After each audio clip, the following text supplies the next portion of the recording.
Thank you. Good afternoon. I'm Attorney General Eric Schneiderman. We have a lot of people standing here today, which is a reflection of the depth of commitment in Buffalo and in Erie County to what we call our all levers approach to dealing with the opioid epidemic and the drug crisis we now face. I thank you for joining me today.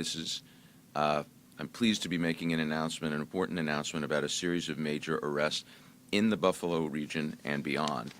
And again, we are here with some true leaders in our fight against the drug epidemic, including Erie County's Great County Executive Mark Polenkars, New York State Police Major Mary Clark, Gregory Jensen of the DEA, Buffalo Police Chief of Detectives Dennis Richards, Brian Bone of the U.S. Postal Service, Perry Kadenoff, who runs my Organized Crime Task Force, and advocates, Avi and Julie Israel, and several members of Save the Michaels of the world, along with Deborah Smith, a parent, advocate, and a leader of Erie County's Opioid Epidemic Task Force.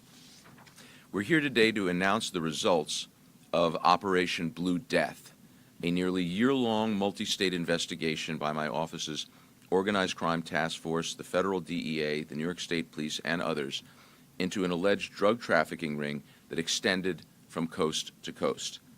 Today we're announcing a 59-count indictment against 9 Buffalo residents and their supplier from California in a broad scheme to sell dangerous narcotics throughout Erie and Chautauqua counties. Back in September, I came to Buffalo and we held another press conference to warn that we had intercepted a significant shipment of a deadly new drug cocktail that posed a major threat to unsuspecting users. I'm pleased to say that today we're taking the men who allegedly dealt these drugs and the California dealer who supplied them off the street. The drugs we intercepted were shaped into little blue pills, virtually identical to pills containing oxycodone or oxy, a powerful opioid. And we have a picture here, and you can see in the front there is a package containing the blue pills. These pills looked just like oxycodone, but they were not oxycodone, which is dangerous enough on its own. Instead, these pills were a toxic mix of acetaminophen and fentanyl, one of the most deadly drugs in the world. Fentanyl is 50 times stronger than heroin. A dose just the size of a few grains of sand can be lethal. Fentanyl is also cheap, and dealers who don't care about the lives of the users are mixing it into other drugs in order to make more profits. What makes these blue pills so dangerous, and why we took the unusual step of warning Buffalo area residents about them in the middle of an ongoing investigation, is that users could easily have thought they were just buying a prescription-strength oxy pill. That's understandable because the pills were almost exact copies meant to replicate oxycodone. Instead, they were getting a mixture that a drug trafficker cooked up with no quality control at all. One pill may have had a grain or two of fentanyl and produced an expected high.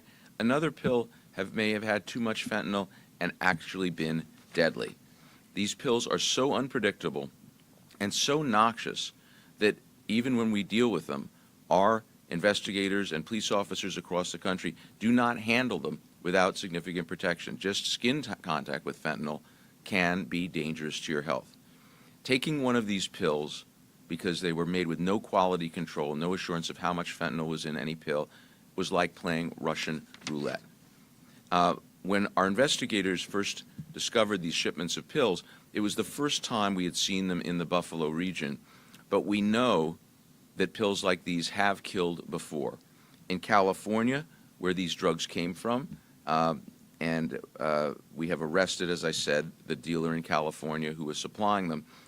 In California, pills laced with fentanyl just like these have been linked to dozens of deaths. Similar drug cocktails have killed people in Florida. Our investigators, local, state, and federal, worked diligently to uncover the source of these drugs, and I'm pleased to say that we have, and we've shut this particular ring down. This case began back in January, and our investigation was both broad and deep, featuring hundreds of hours of electronic surveillance, physical surveillance, and as you can see, the cooperation of many different agencies. In addition to the 500 deadly fentanyl pills we recovered. We also recovered from these same defendants more than 100 grams of black tar heroin and significant amounts of cocaine and marijuana. The arrest today will take these extremely dangerous drugs off the streets of Erie County and Chautauqua County, but the opioid crisis continues to hit these counties with a devastating effect. The rate of drug-related deaths is rising across New York about twice as fast in smaller cities and suburbs as compared to New York City.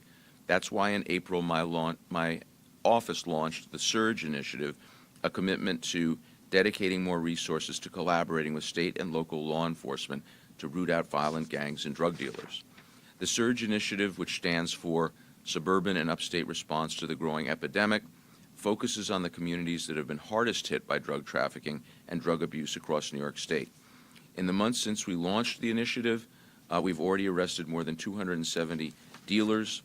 Collectively, we have charged them with nearly 1,200 crimes, including conspiracy to commit murder and operating as a major trafficker. This initiative builds on the work of our Organized Crime Task Force, which, since I've been in office, has really done great work and made amazing progress in establishing tremendously successful collaborations with state and local police and federal agencies to create a more effective strategy to deal with the crisis we face. In every case that we've worked, local partners have been absolutely critical. We rely on people who know their communities best, know where the resources and attention are best focused, and all told, in the past 5 years, our Organized Crime Task Force has now busted more than 35 large narcotics trafficking gangs, made more than 1,200 felony narcotic arrests of defendants charged with thousands of crimes, seized millions in cash, more than a ton of illegal drugs, hundreds of firearms. But to be very clear, we never target people who are simply struggling with addiction. Users are not and will not ever be targets of the Surge Initiative or any of our other drug busts. We know we can't arrest our way out of the drug crisis. That's why our office has also worked with the people I'm standing with today, with other government agencies, with advocates across the state to lead an all-levers approach to the fight against the narcotics crisis, including enforcement, treatment, interdiction, and education. This comprehensive approach to addressing the opioid epidemic is not easy, but it is essential. And as demonstrated by the coalition here today, we have great allies, and Erie County is really second to none. I note that you just obtained a substantial federal grant for dealing with this. Congratulations. Those don't come easily these days. And as has been reported, my office is also involved in a major multi-state investigation into the operations of the opioid manufacturers and distributors themselves. So we know that all of these efforts are making a significant dent in the opioid crisis. The Surge Initiative has really had a significant effect in several parts of the state on the violent drug gangs that plague those communities. But it's a part of our broader commitment to working with everyone we can to deal with the opioid crisis.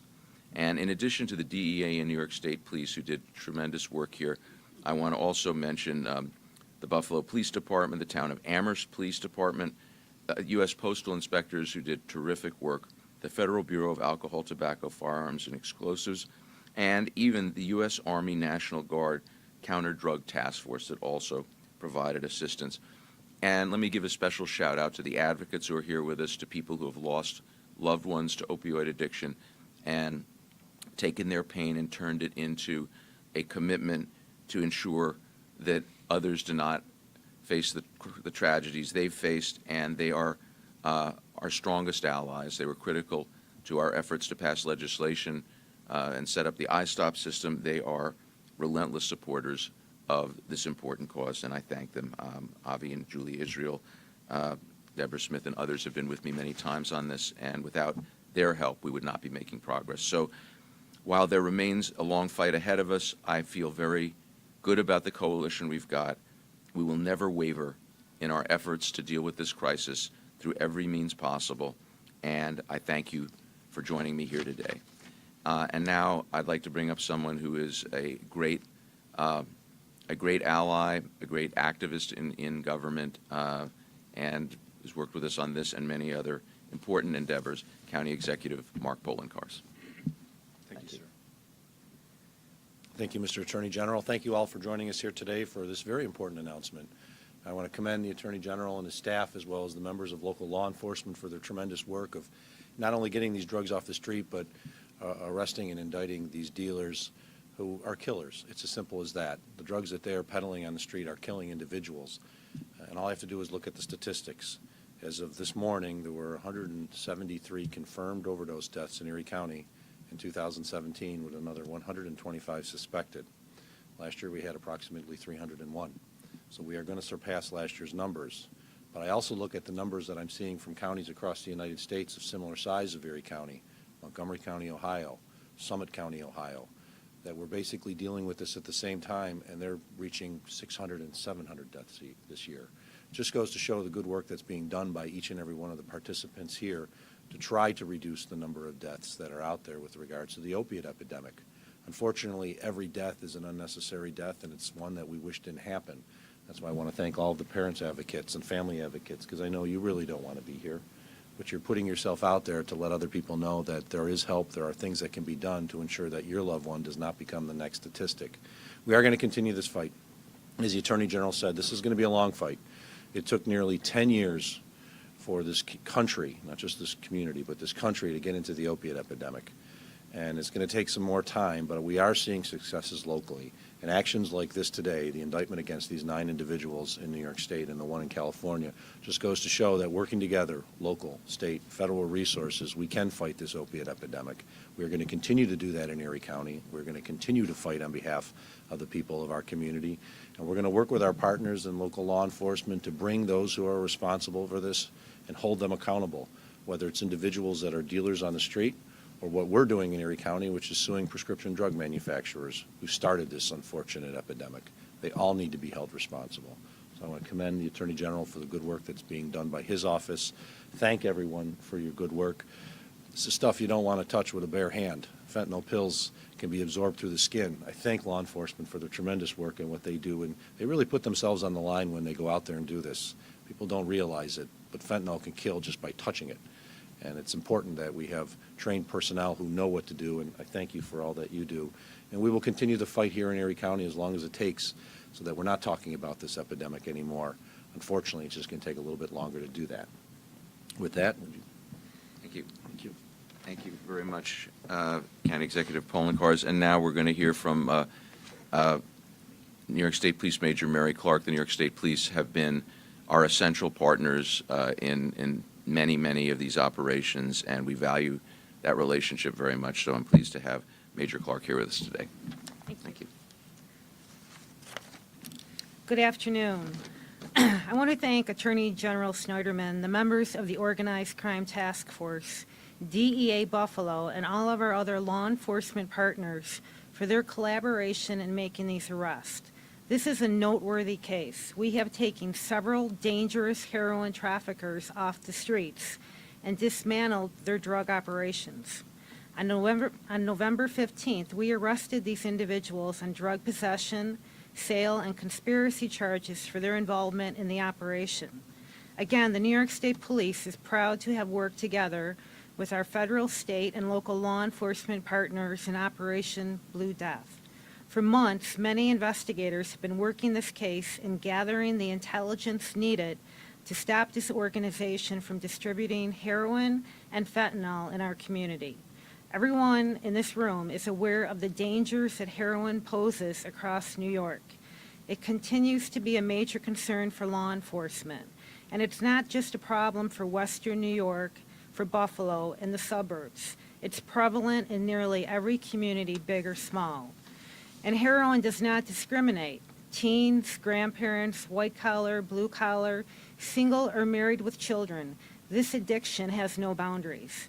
And the downside of addiction, broken lives, broken families, and in many cases, death.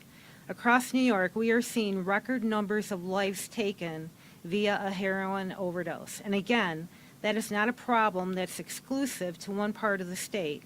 It's happening in every region.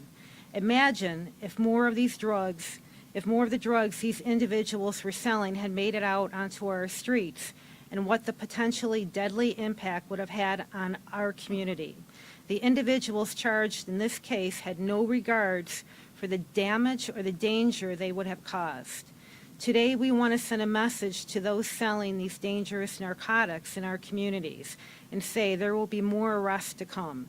Our goal is to disrupt the supply chain, get the drugs out of our neighborhoods, and save lives. It takes months of work, collaboration, and patience to develop the evidence to put these dealers behind bars, and we are committed to continuing these efforts. This case speaks to the incredible interagency coordination and cooperation it takes to get the drugs off of our streets. To the colleagues I stand here with today, thank you for your support, your partnership, and for the great work all of you do. Thank you. Thank you so much. Thank you. Thank you very much. Thank you. This was a terrific collective effort. But once again, the deadly blue pills that we're taking off the street today is just one step in a much broader effort. I echo what County Executive Poloncarz said. It's taken us too long to understand what we're dealing with in terms of the opioid epidemic, but I would say that in New York we are taking broader steps and more aggressive steps than in many places in the country. We will continue to do so, whether it's the I-Stop program or ensuring that naloxone is available everywhere it's needed to prevent overdose deaths, to ensuring that we have treatment. We will do all of that, and our law enforcement colleagues will continue to disrupt the chain and supply, particularly when we encounter products as absolutely deadly as these fentanyl pills. The people who deal drugs like this, it really is sort of the moral equivalent of attempted murder.